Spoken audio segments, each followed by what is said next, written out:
Welcome everyone to the Real Whovians cast. I am your host Matrix Lord 212, and I'm with Hayden. What's up, Hayden? What's up? All right, dude. So I'm pretty sure you saw. I know you saw the little photo shoot that Jody had, Yeah. and I made nice little graphics here for that. Okay. So who wore it better? David Tennant. Come Always David Tennant. on, she looks fabulous, don't you think? Oh, she looks hot. Right. But, I don't want to be checking the doctor out.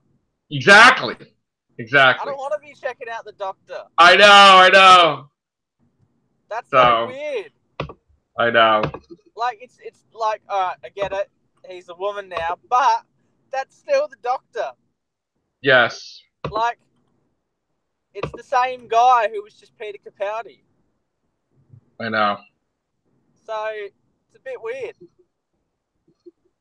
Look, we also heard that she curses like a sailor, which is interesting. Yeah, she does swear a lot. I didn't know that. Yeah, she does. She's a bit of a potty mouth. She's from the north, like Christopher Eccleston. Okay. So she's got the Christopher Eccleston accent as well. Are you happy that Christopher Eccleston's doing conventions now? I haven't seen much about that. I've seen he's been coming out of the woodwork talking more about kind of the behind-the-scenes drama. Okay. But I haven't seen that he's been doing anything. So he's doing conventions. Yes. Okay, good on him. Nice to see he's embracing it finally. I know. Listen, some people were criticizing him that he's charging a lot of money, but don't they all charge a lot of money? Yeah, and Christopher Eccleston's a pretty big actor. Yeah. He's done a lot. I don't think he's going to be doing signings for Malekith the Accursed, though. Right. I mean, that was a terrible villain. That was so bad. Right. But yeah, he was a lost doctor, one that we never got enough of. Missed opportunity, I think. It was more of a novelty. It was just that rare thing you got for 5 minutes, but it was great. I mean, we had him for a year. Yeah. I think it's more than we had of Paul McGann. Yeah. And if you add it all up, it's pretty close to the same amount of time we had with Colin Baker. Okay. Minus a couple hours here and there, but we got enough of him, I think. Yeah. But again, as I said, novelty. We just didn't get enough of him.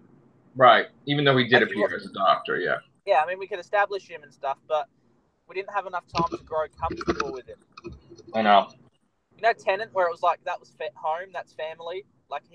Even now, if a Tennant episode comes on, it feels like you're at home. Oh, yeah. There's something about it that just feels so magical and timeless. Well, even when he films with his wife, he did that little joke thing. Yeah. And he had a coat on, and he's acting like the doctor and stuff. It was great. But that's the thing, to some of us, people have their generations of Star Wars, and people have their generation of Doctor. And I think, for me, that was the Doctor who I was introduced to growing up with. For you, you had Tom Baker, but then you also had David Tennant as well. Yeah. Because I think you got to re-experience it through your kids' eyes. Yes. They love David Tennant, and I'm sure your kids were Tennant fans. Oh, definitely, most definitely. I mean, my dad doesn't love Doctor Who. He watched it growing up, and he appreciates it. But when Tennant was in, he was locked in. He was a fan. Right. And I think Tennant brought his charisma to the show, and I think it was his personality, and I think it was maybe the writing surrounding him too, and I think it was the supporting characters. I think everything about the 9th and 10th Doctor eras, which was Russell T Davies, was just something very homely about it. You just felt so comfortable. And you felt like that's the show. If that's the show that started up next week, it's where has this show been for so long? I know. That's the show that we got, and that's the show that turned most of us into Doctor Who fans. And I obviously love Matt Smith. I think some of his episodes are weaker than others. And I think he's a great actor, and I really enjoy his Doctor. And there are episodes with Matt Smith that do make me feel at home as well, things like The Lodger and... which you know how much I love The Lodger. That's in my top 10 Doctor Who episodes of all time. Love that episode. Right. So things like The Lodger, even going back to 11th Hour. Another one. A lot of Series 7. Not a Rings of I Akatan fan? Ah, Oh, I hate that one. really? Power of Three is an episode that I loved. Loved that one. I think it was like, that's the thing about Feeling at Home. It's a supporting character. So when you introduced Rory's dad, right, it started to feel like you were getting that extended family with the Doctor again. Yeah. Like he was a part of a family. When you have one companion around, it's kind of harder to relate to them because you don't see their surroundings and their family. When their whole family gets involved in their extended kind of circles, it feels like the Doctor becomes a part of that circle. Yeah. And I think that was what was missing from Peter Capaldi. He didn't have that close-knit family on Earth, and he didn't have that kind of connection to modern society like most did. It happened in that's what I liked about Series 8 with Danny Pink. Danny Pink kind of felt like that extended family, like Jackie Tyler and all that again, like Mickey. Yeah. You got that kind of. It was a Mickey thing, I guess. He was very similar in the fact that he was the boyfriend who didn't like the Doctor and was jealous. Right. Was always trying to get in on the action, but they wouldn't let him. And then he made a sacrifice at the end, just like Mickey did. So that's Ricky. why I like Series 8. Series 9, though, I thought it was just too. It didn't work for me. Series 9 felt very alien. Yeah.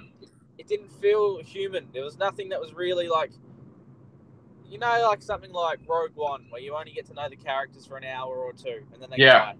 Yeah. Series 9 was like that. It was just a bunch of random things happening, and you obviously had me, a Shielder, just random characters, and it just, I don't know.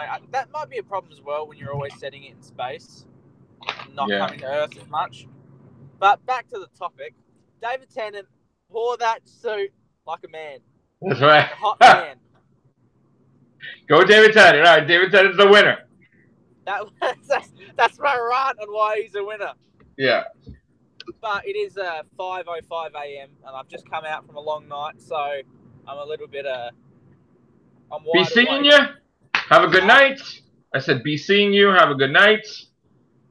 And we're gonna get out of here. So thank you, Hayden. No worries. All right, take care. Bye for now.